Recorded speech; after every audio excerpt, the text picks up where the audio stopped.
Welcome to Kenton's videos. Enjoy the video.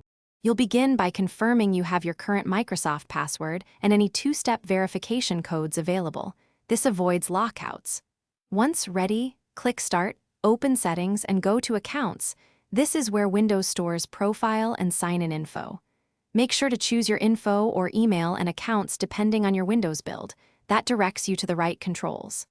After that, you'll see options to sign in with a local account or switch to a different Microsoft account. Start the switch now. Now you'll detach or replace the current account. Choose Sign in with a local account if you need to remove the Microsoft link temporarily, then sign back in with the new Microsoft account. If you prefer direct replacement, pick Sign in with a Microsoft account, enter the new account email, and follow prompts.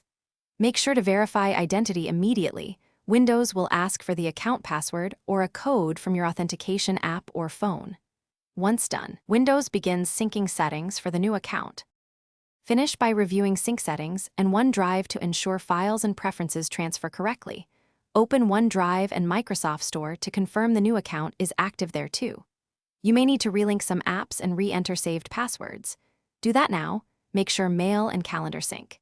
If you run into errors signing in, use the built-in troubleshoot options, remove the old account from family settings, or temporarily switch to a local account to reset credentials. That usually resolves permission or verification blocks. Thanks for watching. Consider subscribing if we helped you.